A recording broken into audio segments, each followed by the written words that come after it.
Okay, guys, first of all, Spadia is not just a YouTube channel. We have also digital products, physical products, which are going to help you about everything we talk about in these videos. You can find two links in the descriptions below. And now let's get back to the video you came here to actually watch. What's up, guys? Welcome to another video. Today we have another banger topic, and it's about playing the correct timeline. Now, this is slightly follow-up to the last video we've made about making the right sacrifices, because it quite a bit ties into each other about basically preparing the correct plan and then also making sure that you execute on the correct ideas. And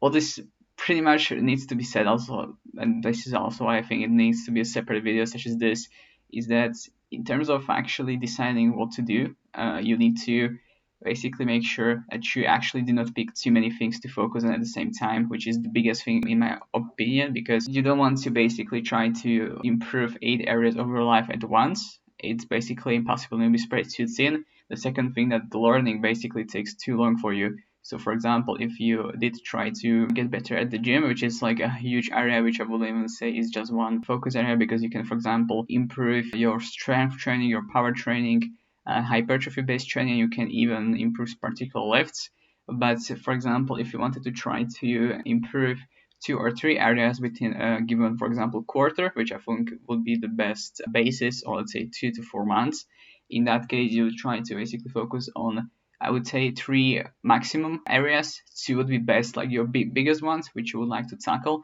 And you could even extend that, but let's say focus on this particular area for, let's say, 6 months as well. It can take quite a bit longer, but I wouldn't actually recommend to go longer than that in terms of actually focusing on what you want to improve, because there's a very important part of the novelty factor in terms of actually wanting to learn things. Even though, for example, you may start to enjoy going to the gym, you may notice that if you do that every day, or if you don't change your regime that much, you may notice yourself that you may be trying less than before doing particular lift, although it may not even impede your progress. But many times you could have seen yourself that when you, for example, start a new job, or you have a new client, for example, or anything similar, that the excitement kind of wears off after a couple of months. I mean, same thing pretty much happens in relationships as well. And that novelty factor is very important. Basically, not just making sure that you play basically the correct things you want to improve on that regard. So, for example, in playing the correct timeline in this case, and then making sure that you still keep yourself doing the thing that you actually set out to do even after a couple of months. Now, this would be basically the number of things you would want to be doing, but also in terms of the next case would be, what do you want to actually tackle? And this is why it's important, in my opinion, for you to do your own research, basically about what you want to actually accomplish in life. And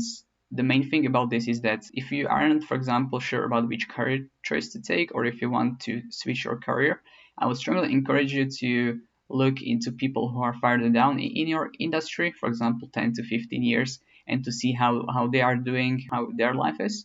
And that is basically a good predictor for you, that if you, for example, will keep kicking in the same industry as you are in now,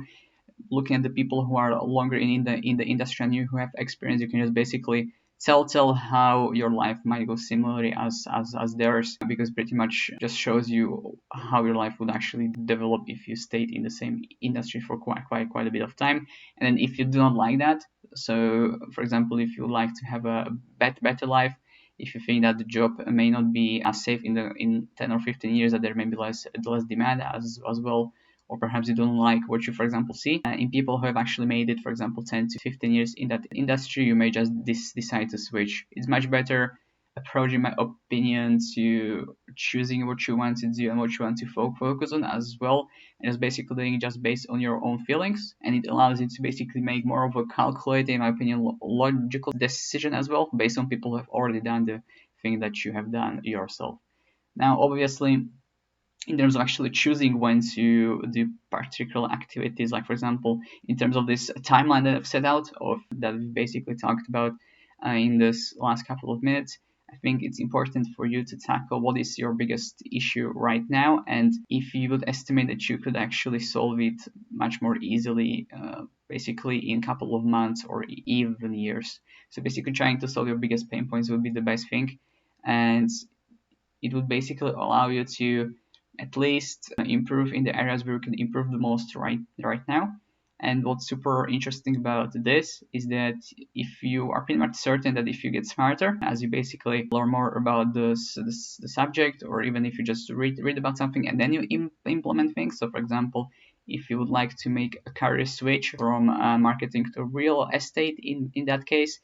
then perhaps going into real estate immediately is not the best idea. But if you just basically try to read about it, for example, for a year or two, I would allow you to then make the switch much more easily as well. And you also have more cash, and you'll be able to make the calculated decision to, for example, switch to a different career, which may be more rewarding for you as well. So this is basically the main gist of, I would say, that